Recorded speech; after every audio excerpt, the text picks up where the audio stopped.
All right, I'm going to start the Wednesday update Tuesday night only because I want to capture just how incredibly sore my throat is from coughing all that stuff up today, and how hoarse I am from coughing and all of the oxygen that dried me out and all that kind of stuff. So I'm glad that I'm making some improvement on this oxygen stuff, but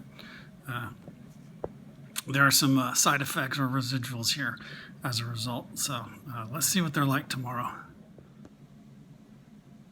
All right, so for today's fun, we didn't start off so great. Last night was kind of crap, and then apparently subcutaneous emphysema, something or other. Anyway, it's a lot of air trapped in my chest. Excuse me, see? Causing pain, belching, other stuff. So that's my wheat thing is one component, but now I got another detractor here. So anyway, just slow in progress. That's all it's doing. So we'll see. Doctor's supposed to be coming and talk to me about some other stuff. We'll give you another little update here in a minute. All right, so subcutaneous emphysema. Basically, same kind of thing that was the wheat allergy or wheat sensitivity causes bloating, whatever.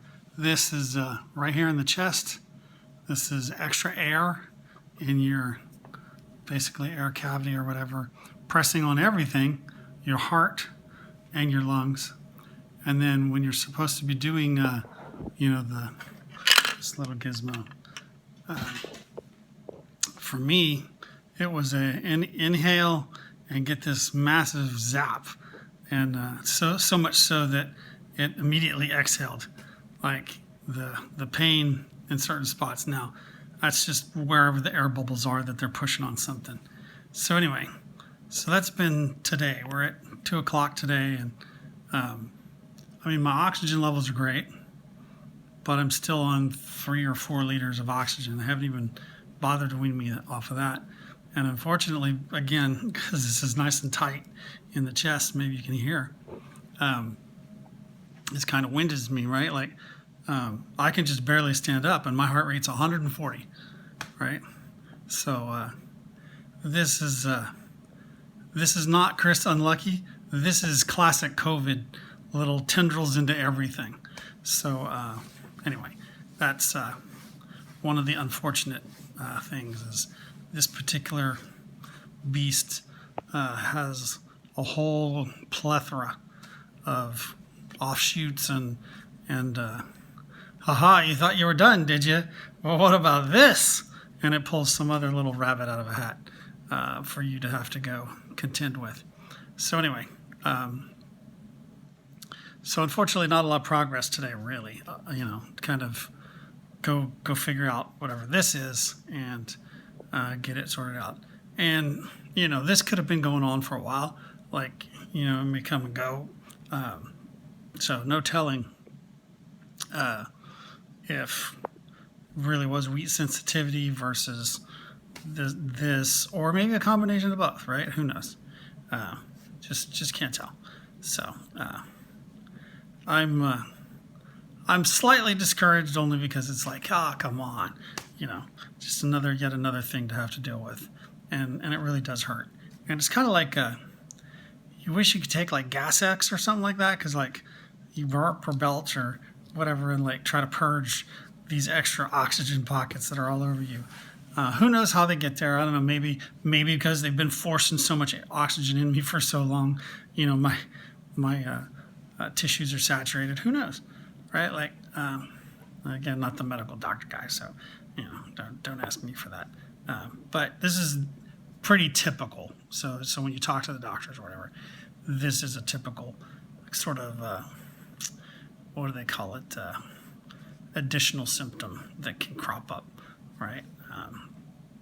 It may crop up right away, may not crop up until later, which kind of looks like my case. So anyway, I don't know that there's a good way to treat it either. So that's one of the things that I haven't heard. It's, like, oh, if you got high blood pressure, we give you blood pressure medicine. Oh, you got high blood sugar, we give you insulin, right? Like, they got things to do. With subcutaneous emphysema or whatever, they don't have a vacuum cleaner that comes sucks that stuff out, and not that I've seen anyway. So I don't know if there's something else that would be more appropriate to get the extra air pockets or whatever purged out from in your tissues. So anyway, I'm hoping that I get to see an actual doctor here and talk about that, because I really do have like when I breathe like that, when you breathe real hard, it zaps really, really bad. Yeah.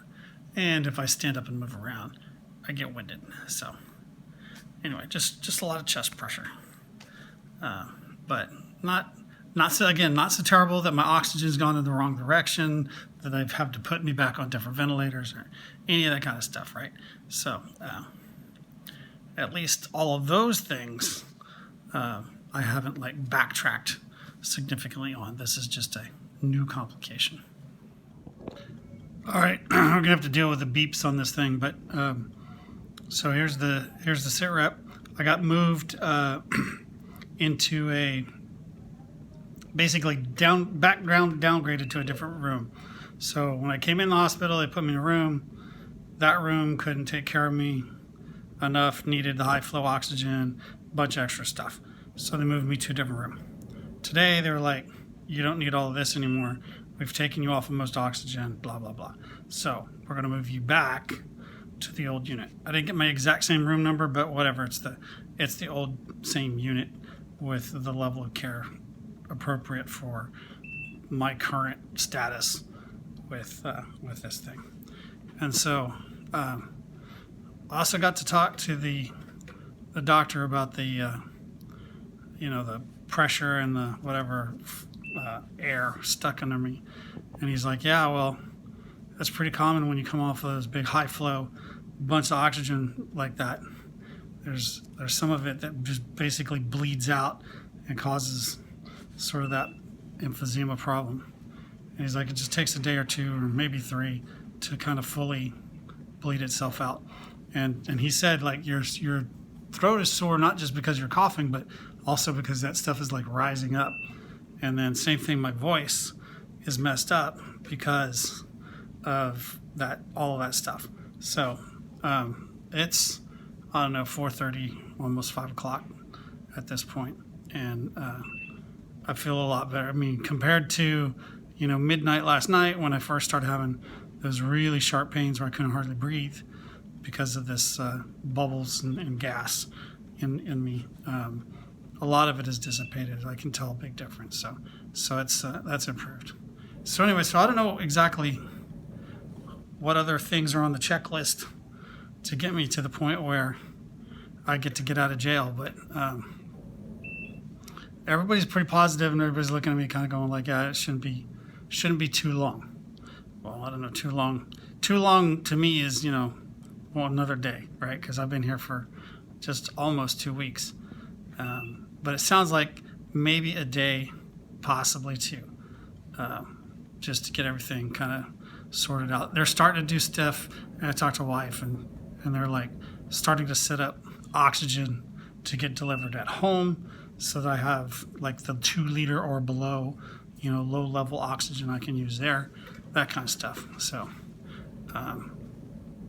anyway, so that's all progress, right? They're like, yeah, we set that up ahead of time, make sure that you've got some or whatever, and that there's a delivery schedule and all the stuff set up. So anyway, all of those things are happening, which is all, again, positive information, but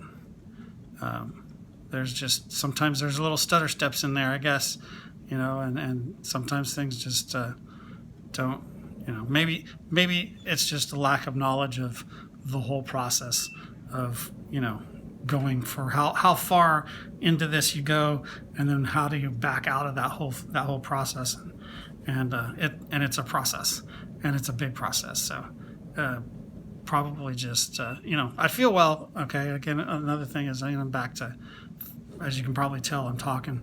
I'm only on a couple of liters worth of oxygen.